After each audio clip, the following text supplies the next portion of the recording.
अस्सलाम वालेकुम। आज हम एक बहुत ही दिलचस्प मौजू पर बात करने वाले हैं।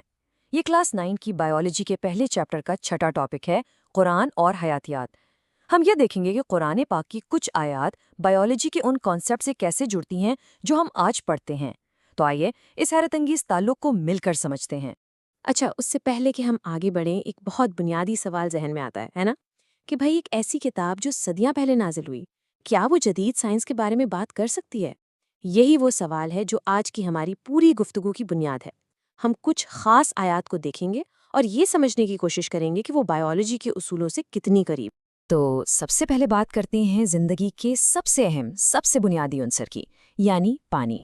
आज साइंस हमें बताती है कि जिंदगी की शुरुआत ही पानी में हुई, और सच पूछें तो पानी के बगैर जिंदगी का तसव्वुर भी नहीं किया जा सकता। अब देखते हैं कि कुरान इस बारे में क्या कहता है। ये आयत सूरत अल-अनबिया की है और ये एक बहुत ही साफ और वाज़ेह बात कह रही है कि हर जानदार चीज़ पानी से बनाई गई है। ज़रा सोचिए, ये कितना गहरा साइंसी नुक्ता है, ख़ास तौर पर उस वक्त के लिहाज से जब ये बात बताई गई। तो बायोलॉजी के हिसाब से इस आयत का क्या मतलब है? साइंसदान इसके दो बहुत अहम पहलू बताते हैं। पहली बात तो ये कि ज़िंदगी की इब्तदा ही समंदरों यानी पानी में हुई, और दूसरी ये कि तमाम जानदारों के जिस्म का ज़्यादातर हिस्सा पानी ही है। कितनी दिलचस्प बात है कि एक ही आयत मॉडर्न बायोलॉजी के इन दो बड़े सुतूनों की तरफ इशारा कर रही है।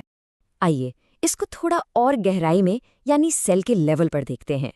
हर सेल के अंदर जो जिंदा मादा होता है ना, उसे प्रोटोप्लाज्म कहते हैं। और जानते हैं इसका सबसे बड़ा हिस्सा क्या है? पानी। तो जब कुरान कहता है कि हर जानदार चीज पानी से बनी है, तो ये सीधा सीधा इस प्रोटोप्लाज्म की तरफ इशारा है, जो असल में जिंदगी की बुनियाद है। और ये कहानी सिर्फ छोटे छोटे सेल्स तक नहीं है। आप खुद हमारे जिस्म को ही देख लें।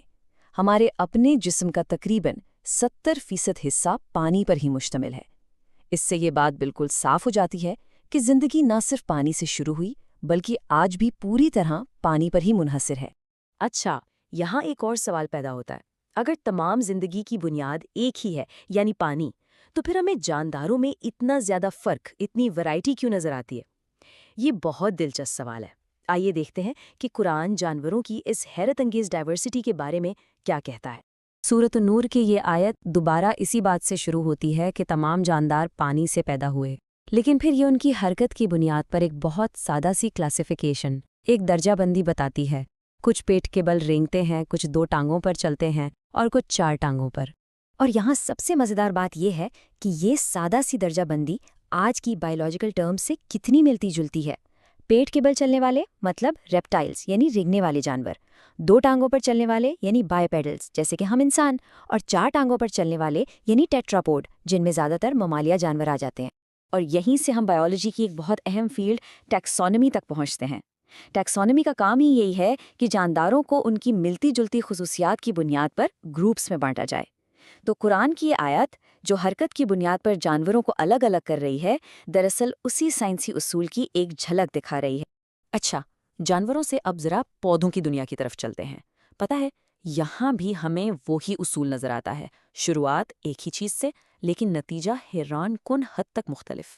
सूरतुर रात की ये आयत तो एक बहुत ही खूबसूरत साइंसी पहेली हमारे सामने रखती है कि ज़मीन के टुकड़े साथ साथ हैं, सबको पानी भी एक ही मिल रहा है, लेकिन उनसे जो फल पैदा हो रहे हैं, उनके जायके, उनकी शक्लें, उनकी खसूसियात, वो सब एक दूसरे से बिल्कुल अलग हैं।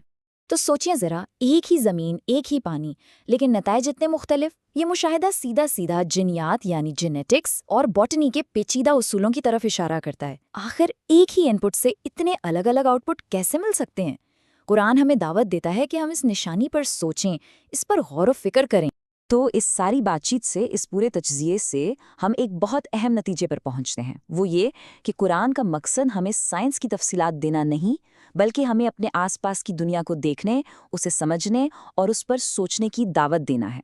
तो असल बात यह है कि कुरान कोई साइंस की किताब नहीं है, बल्कि ये गौर व फिक्र की किताब है। ये हमें नेचर के पैटर्न्स को देखने की तरगीब देती है, जैसे ज़िंदगी का पानी से ताल्लुक़, जानवरों और पौधों की वैरायटी, और इन मुशाहिदात के ज़रिए ये ऐसे उसूल हमारे सामने लाती है जो आज की बायोलॉजिकल साइंस के साथ बिल्कुल हम आहंग हैं।